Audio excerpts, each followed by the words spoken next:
아빠 모두 하고 할아버지 할머니 슈퍼주세요. 우리 동네 어린이병원. 어느 병원에 가야 될까요? 지금 코로나가 너무 오래 가잖아요. 맞아요. 네, 사회 전반적으로 다들 힘들어 하지만은 네. 특히 네, 어린 아이들을 맞아요. 키우고 있는 집은 조금 더 힘들어요. 네, 왜냐하면 아이들도 힘들고 학교도 부모님도 못 가고 친구들하고 놀지도 못하고 어디 뭐 놀러 가가지고 풀어놓지도 못하잖아요. 사실 감옥에 갇혀 있는 것 같은 느낌이 들고 감옥에 엄마 아빠도 같이 갇혀 있는 거죠, 그죠? 그러다 보니까는 사실 이게 생활하는 게 너무 힘든 거예요. 맞아요. 오늘은 슬기로운 집콕 생활. 네. 아이들과 있는 집에서 어떻게 네. 슬기롭게 집콕을 할지 네. 그런 거에 대해서 얘기를 나눠봤으면 해요. 실제로 제가 지난 1월부터 올해 8월 지금 9월까지 아이들이 개학이 미뤄지고 개학이 잘 안 되고 그 다음 2학기 때는 갈 줄 알았더니 또 밀리고 하면서 이제 저는 소아청소년들이랑 부모님 만나는 그 어려움을 공감을 하고 있거든요. 아이들은 학교라는 게 굉장히 중요하잖아요. 맞아요. 그러니까 성인은 이미 큰 상태에서 잠깐 그 상황이 멈춰져 있는 거라고 할 수 있지만 아이들은 계속 발달을 해야 되는데 그 과정에서 계속 브레이크가 걸리는 거예요. 학교가 공부를 배우는 곳이기도 하지만 친구들과 만나면서 사회성을 맞아요. 키우고 선생님한테 뭔가 배우면서 어떤 도덕성이나 규칙이나 이런 것들도 점점 키워나가야 할 시기인데 그런 것들이 전혀 안 되니까 일상이 무너져 버리는 거예요. 네. 슬기로운 집콕 생활을 하기 위한 네 가지 규칙을 한번 말씀드려보려고 해요. 되게 중요한 것 네. 같아요. 첫 번째는 코로나만 끝나면 이런 말은 안 돼요 이제는. 우리가 초기에는 그래 코로나만 좀 괜찮아지면 이렇게 하자. 희망 고문이라는 건가요? 희망 그쵸. 고문? 개학만 하면 공부 열심히 할게. 코로나만 끝나면 나 제때 일어날게. 뭐 이런 것들을 처음에는 했어요. 왜냐면 그게 조금 빨리 일시적인 끝날 거니까. 거라고 생각을 했으니까. 근데 이게 뭐가 문제냐고 하면은 코로나가 언제 끝날지를 몰라요. 그 코로나가 끝나면 뭘 하겠다는 거는 내 삶의 주도성이 코로나한테 있는 거잖아요. 외부 요인에 기대고 있는 안 돼, 거죠. 안 돼, 안 돼. 그래서 이거를 코로나가 끝나면이 아니라 나만의 것으로 좀 바꾸셔야 돼요. 가족 내에서 이번 달은 9월 달은 내가 뭘 하겠다. 이제는 개학 방학 이런 것도 아니잖아요. 원래는 어때? 우리가 개학할 때 열심히 했다가 방학 때 놀러 가자. 이번 방학 때는 놀고 나 개학하면은 잘 일어날게. 뭐 이런 식으로 했었는데 그게 계속 바뀌고 있기 때문에 주체를 잡을 수가 없어요. 아이하고 정해가지고 9월 달에는 우리가 뭐 매일 그림 일기를 매일 하나씩 쓰겠다. 이것도 괜찮고 뭐 곤충을 좋아하는 친구면 이번 달에는 곤충책을 좀 읽어보자. 뭐 이런 식으로 해놔도 되고요. 그 단위나 그 기준을 코로나가 끝나면이 말고 내가 지금 정할 수 당장. 있는 시기. 그래서 한 달 단위로 좀 정해보시는 게 좋을 것 같아요. 그렇게 되면은 아이도 목표의식이 좀 생기겠죠. 네네네. 목표의식이 생기고 그리고 한 달이라는 기간이 있으니까 뭔가 한 달 동안 그걸 했을 때 성취감도 있어요. 있고. 지금 아이들이 굉장히 힘들어하는 게 무력감이랑 무기력감. 부모님도 코로나 마찬가지. 블루잖아요. 네. 아이들도. 맞아요. 그렇기 때문에 그걸 좀 전환시키기 위해서는 나만의 계획을 짜는 게 중요합니다. 그게 첫 근데 번째고요. 엄마가 다 정하는 게 아니라 같이 정해야죠. 엄마 것도 정하고 아이 아이 것도 것도 정하고 정하고. 우리 가족 다 같이 정해도 돼요. 두 번째는 뭘까요? 네, 두 번째는 이것도 굉장히 중요한 건데요. 일상 리듬을 잘 유지를 하셔야 돼요. 우리가 뭐 일주일에서 월요일부터 금요일까지 학교를 가거나 출퇴근을 할 때는 그 시간에 맞춰서 그래도 일어났잖아요. 일어나야죠. 그리고 토요일에는 주말이니까 좀 늦잠 자야지 하고 월요일에는 일찍 일어나도 되는데 마찬가지로 코로나 때문에 지금 학교도 제대로 안 가고 이러다 보니까 그냥 풀어주려면 한없이 풀어지는 거예요. 맞아요. 그걸 또 잡아주기도 되게 힘든 것 같아요. 그쵸. 부모도 부모님의 일이 있고 부모님도 사실 같이 우울해져 있는 상황이기 맞아요. 때문에 그리고 부모님도 사실은 일을 하시는 분이 아니라고 하면은 부모님의 리듬도 깨져 있을 가능성도 맞아요. 있기 때문에 이 리듬을 잘 지키는 것이 중요한데 특히 아이들 같은 경우는 아직 성장을 해야 되고 생체 주기 리듬에 따른 영향을 성인보다 훨씬 많이 받죠.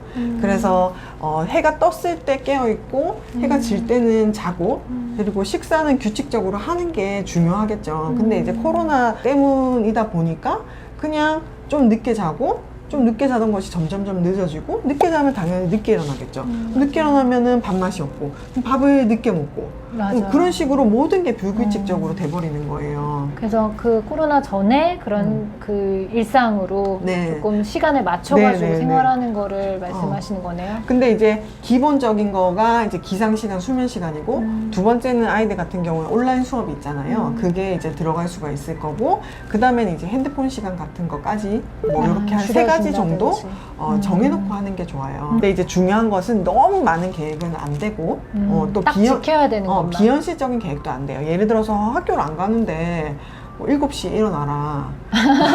이거는 사실 좀 지키기가 힘들 수가 있겠죠. 작심삼일. 9시 전에는 일어나기. 꼭 학교 갈 때 리듬에 완전히 맞추지는 않더라도 일정한 리듬을 매번 가지고 똑같은, 네, 그렇게 해주면 좋을 것 반복되는 같아요. 일상. 9시에 일어난다고 해도 뭐 9시 반에 일어난다고 해도 매일 그 시간에 일어나면 그게 그렇게 나쁘진 않거든요. 그 전날 밤에 늦게 잤더라도 항상 그 시간에 일어나는 걸로 조금 해주시고 그리고 세 번째는 뭘까요? 세 번째는 좀 이어지는 건데 집안이 이렇게 한정된 공간이잖아요. 네. 근데 집안에서 아이가 공부도 하고 밥도 먹고 잠도 자고 쉬기도 쉬어야 돼요. 그렇기 때문에 공간을 좀 적절하게 분리를 해주시는 게 필요해요. 그러니까 아이가 자기 방에서 일어나서 눈 뜨고 온라인 듣다가 맞아요. 엄마가 밥 갖다 주면 거기서 밥 먹고 거기 침대에 누워서 온라인 보다가 맞아요. 거기서 잠들고 뭐 거기서 TV 보고 맞아요. 이러면은 이제 시간 관리뿐만 아니라 공간의 관리도 맞아요. 전혀 안 되는 그러니까 거죠. 저희 애들 같은 경우에도 밥을 먹으면 조금 식곤증이 오잖아요. 네네. 그러다 보니까는 또 자기네들이 뭐 영상을 보면서 침대에 눕더라고요. 그러면 또 낮잠을 자게 된단 네, 말이에요. 네, 네. 근데 초등학교 다닐 때는 안 잤단 말이에요, 낮잠을. 근데 낮잠을 2시간을 자면은 밤에 또 잠이 안 오는 거예요. 약간 2시간 맞죠.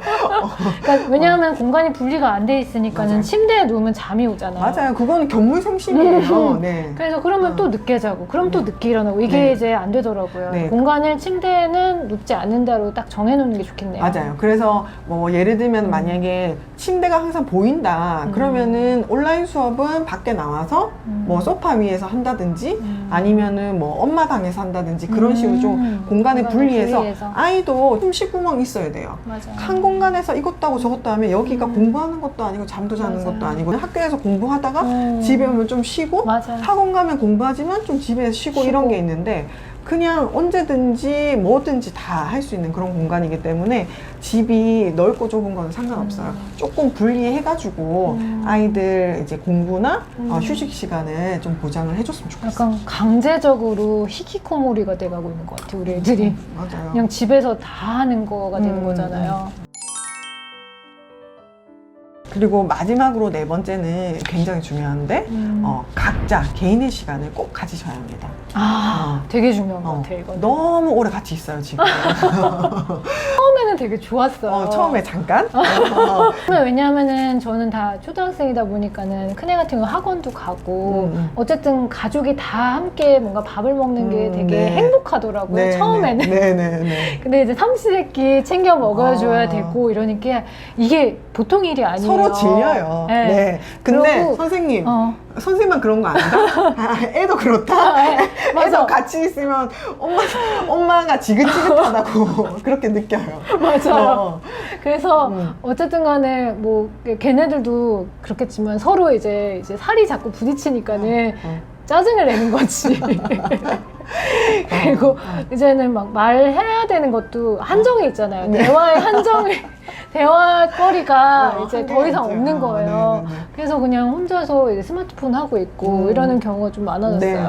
원래부터 그렇게 많은 시간을 보냈던 가족이면 그게 이제 익숙하거든요.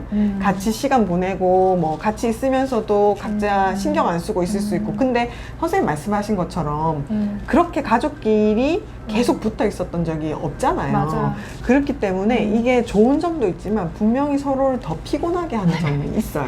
그러니까 엄마는 눈에 보이면 자꾸 맞아요. 잔소리하게 그리고 되거든. 특히 이제 눈에 자꾸 보이니까. 뭐 원래 애들이 학교 가서 학교 가 있는 동안 어떤지 잘 듣기만 했었는데 진짜 자꾸 보여. 집에 있으니까 뭐 예를 들어서 온라인 수업을 이렇게 듣고 있으면 허리 펴. 소영아 혈이 펴. 막 이렇게 하고 있으면 막 집중을 못 한다. 그리고 뭐 점심 먹고 조금 흘리면은 왜 이렇게 칠칠맞냐. 눈에 보이는 게 다 잔소리예요. 그러니까. 그러면은 얘는 학교에 있으면 사실 선생님한테 몇 번 혼나는 거 말고 잔소리 들을 일이 없는데 하루 종일 엄마 얘기를 듣는 거예요. 그러니까 서로 너무 피곤한 거예요. 너무 피곤한 건 있기 때문에 그쵸. 되게 깊게 공감하시는데요. 공감해요. 그래서 물리적으로 서로 분리를 해야 돼요. 네. 엄마도 뭐 근무를 하시는 분이든 전업주부시든 상관없어요. 자기 시간은 필요하시거든요. 네. 그렇기 때문에 아이한테 이 시간은 엄마 시간이라는 걸 미리 알려주시고 네. 그 시간 동안에는 그냥 방 안에 있으시고 뭐 그러니까 자기만의 시간 그리고 이제 좀 기분 전환도 되고 리프레시 하는 시간을 꼭 가지시는 게 필요할 것 같습니다. 아니면 뭐 음식물 쓰레기를 버리러 가면서 뭐 한 30분 정도 산책을 한다든지 테이크아웃 커피를 한 잔 마신다든지 네, 그때는 뭐 핸드폰을 안 가져간다든지 그런 것도 괜찮을 것 같아요. 연락만 안 받아요. 코로나가 끝나면 이런 것보다는 지금 상태에서라도 이제 일상적인 생활을 유지하도록 슬기로운 집콕 생활 같이 해보도록 슬기롭게. 합시다. 네. 이만 화이팅! 이만 안녕!